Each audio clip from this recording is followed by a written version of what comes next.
Welcome to Successful Philanthropy. I'm Jean Shafiroff, your host, and this show is designed to highlight the very special work that many people on the eastern end of Long Island are doing for philanthropy.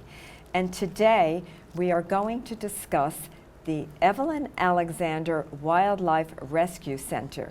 And so with us today is Shelley, Berkoski, and Missy Hargraves. And with them are two very special guests. Shelley, who's with you today? I have Archimedes.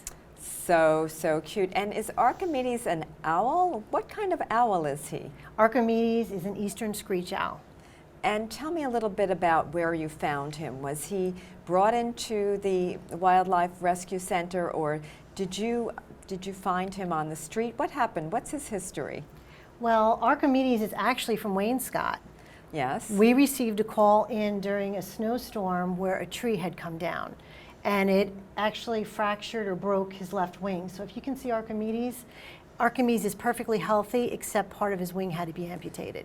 So he can't fly any longer? No. Oh.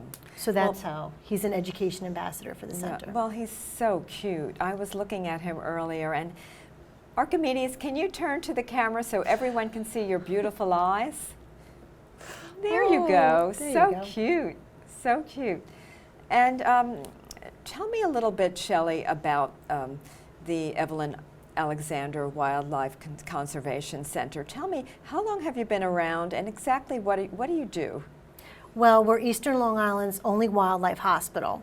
We're located in Hampton Bays on Munns County Pond, and it's actually our 20-year anniversary. Nice. So it's really exciting to imagine they've been there 20 years on the property.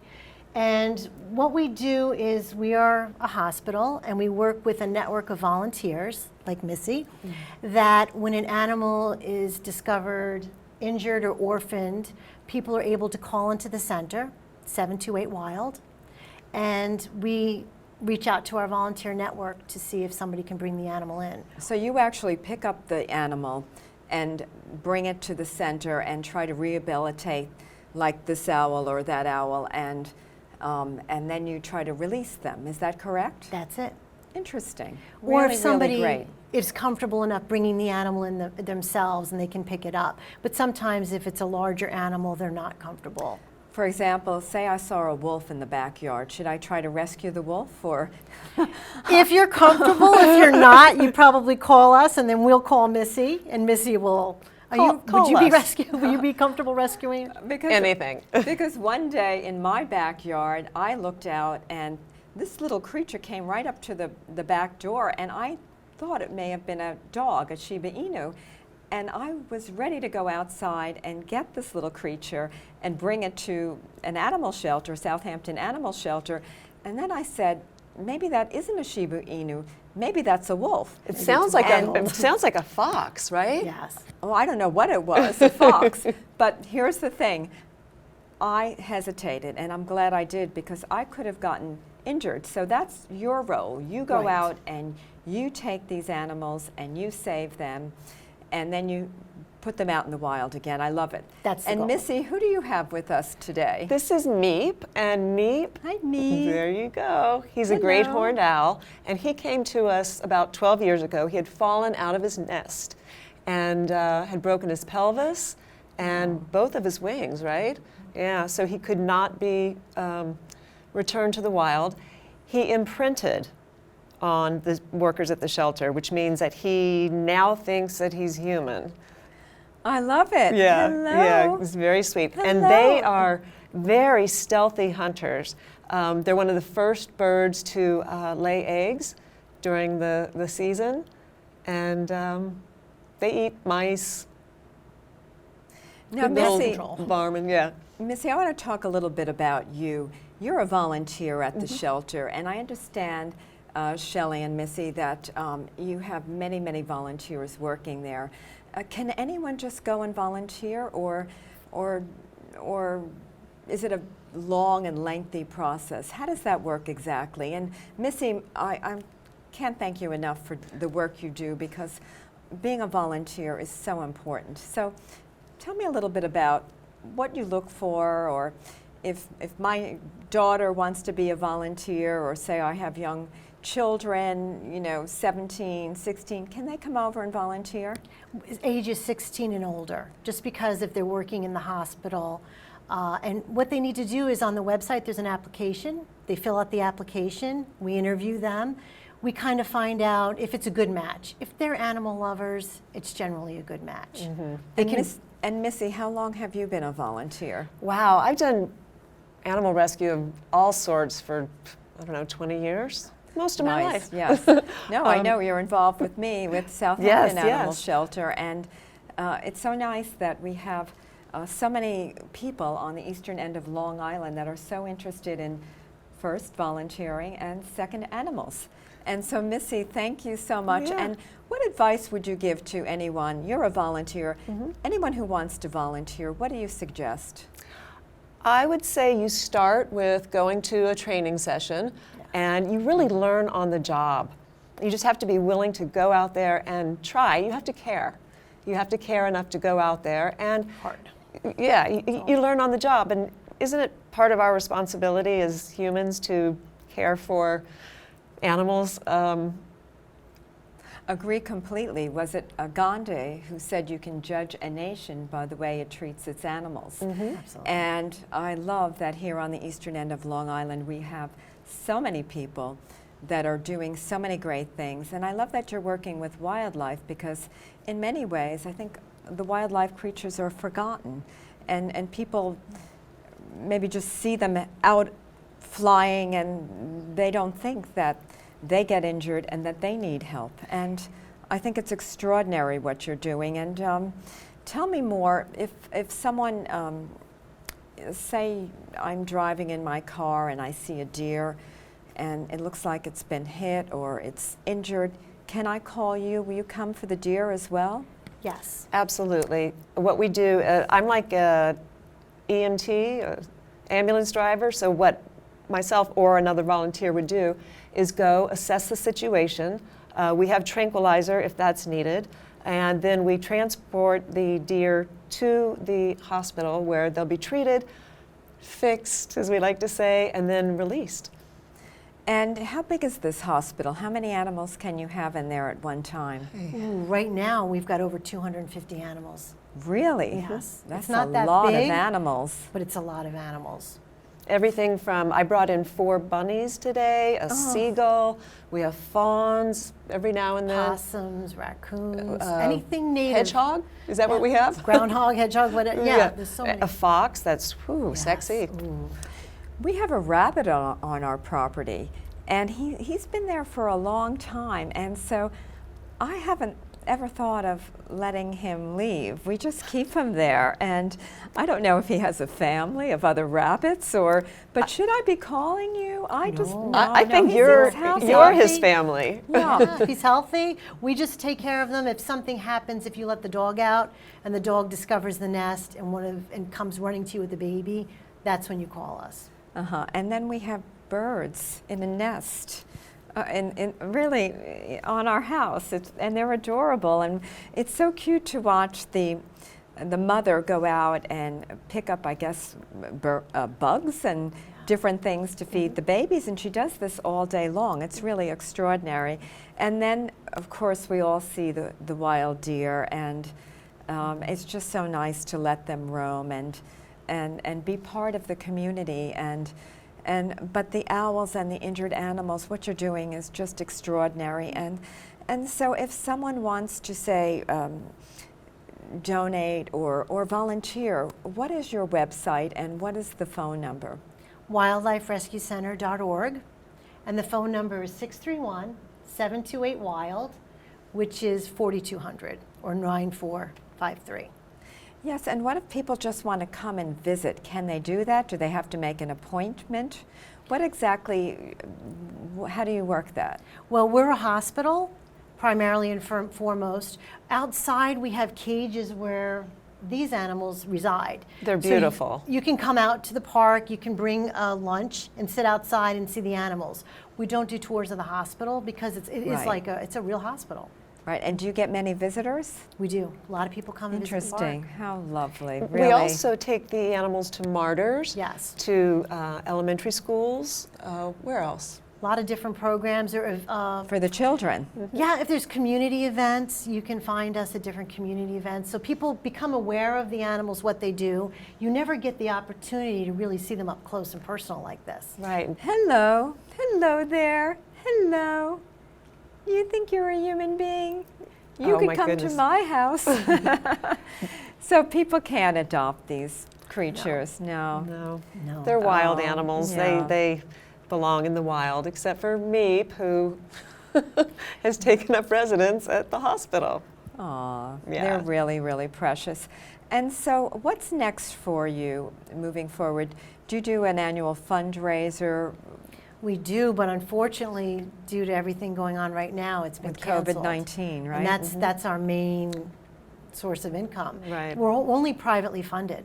We're not operated by the government, which some people think we are. So you have to raise money You have on to your raise own. Right, and that's why donations this year are especially important, because we're privately funded. Yeah. And if someone wants to donate, they can do it online, right? Right at wildliferescuecenter.org. Right. And the phone number? 631-728-WILD, which is 9453. Well, thank you so much. And Missy, keep up the amazing Yeah. volunteer work, Thank you. because you have a heart of gold. And really, you're not only beautiful and fun, you're a friend of mine, and anyone who gives their time and their knowledge truly is a working philanthropist. And and of course, people working at these charities also are very, very key, because many of them take a lower salary so that they can work with the charity. And so they give up quite a bit of what they could have just to work at a charity and say to be with the wild animals, right? It's true. So, and now Shelley and Missy, two fantastic women, are going to leave us for a few minutes, and we're going to come and see a few other animals from the Alexander Wildlife Conservation Center. So hold on for 1 minute, and we'll be back with some very interesting new guests. Thank you.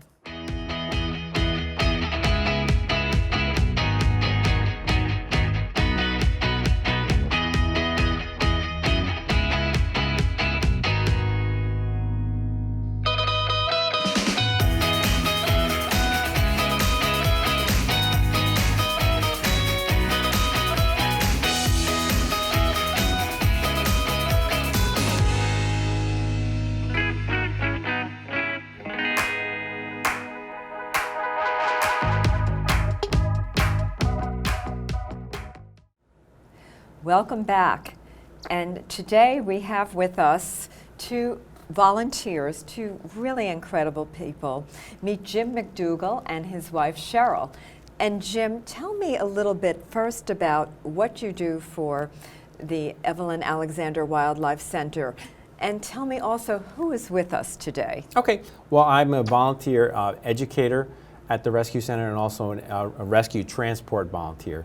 And what we do is, as an educator, I go out. We take some of these animals that are not releasable because of whatever their injuries are, and we go out to the public, and we try to educate the public on taking care of the animals, on what our mission is, on rescuing the animals, and try to help, especially the young children, to be aware, educate them nice, about how to nice. take care of So them. who's with you today? Okay, so this is Millennium. Millennium is a peregrine falcon. Can Millennium turn around and face the camera? Yes, I'll give him a try. Hi, Millennium.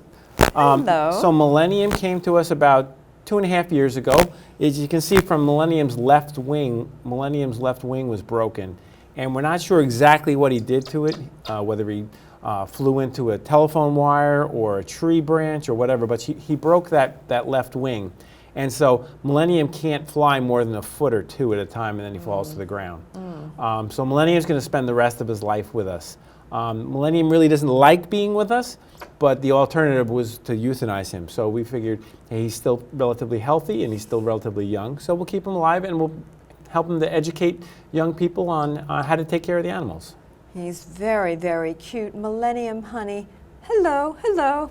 Now, Jim, do you actually go out there and rescue these animals yourself? Yes, so we go out and we get a little email, text message or something like that that says, okay, we have an animal that needs to be rescued. So one of the more interesting ones was out in East Marion. I went out there and there was an osprey up in the nest, 85 feet up in the air, and there was a little chick that one of the parents, the mother or the father, had brought fishing line up, and the fishing line got wrapped around the leg of one of the chicks.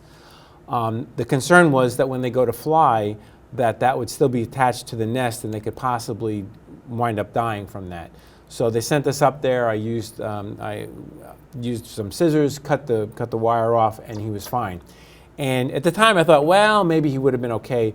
But then the very next year we went out to rescue another osprey. It was hanging upside down from its nest, and it wound up dying because it had gangrene in its leg. And did somebody train you? How did you learn to do all of this? Well, we have a very brief introductory course. I teach that course now. Right. And we're going to actually be teaching one this coming Tuesday night through Zoom. But we actually have a very brief course on how to go out and do rescues.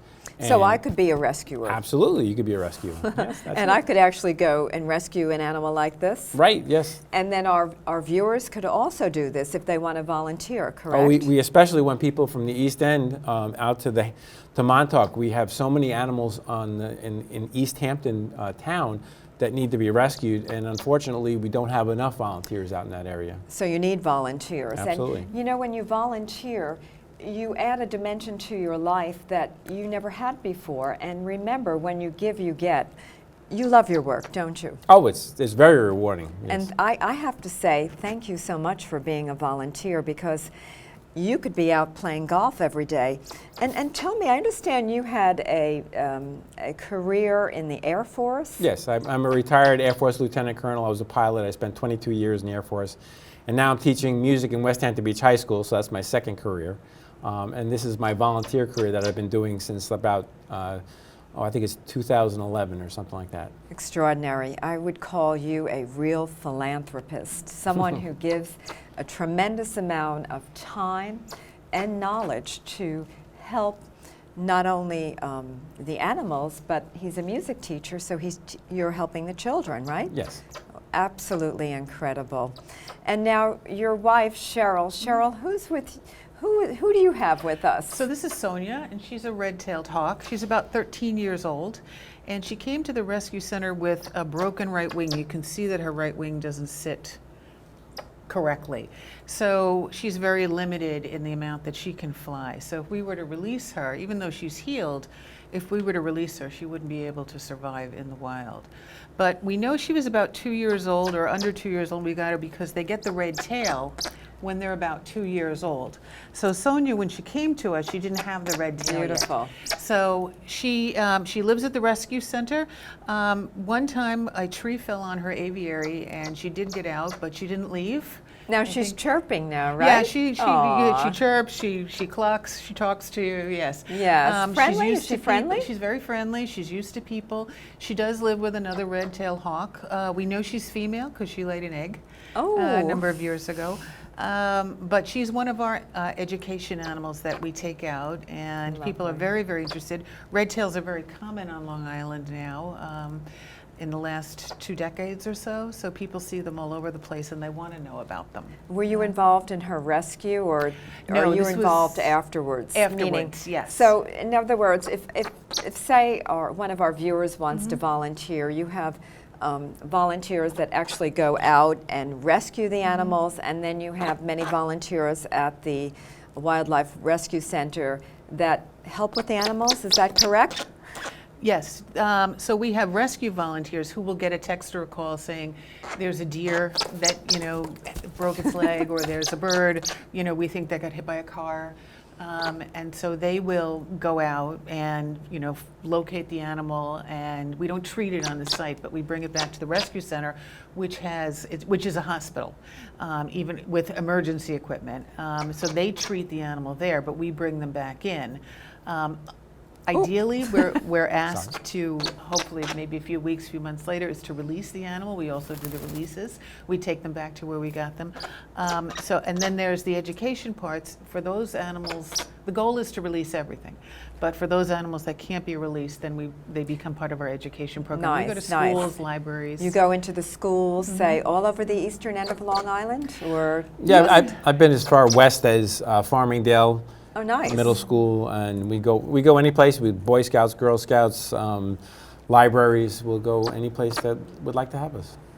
And then if a lower school, say in Montauk, wants you, you'll go out there. And do you actually have some way of reaching out to them and say, look, we have these animals. We'd like to come into the school, and then they I guess they contact you, right? Yes, they contact us, and we have a small stipend that we request, and it helps with the feeding of the birds.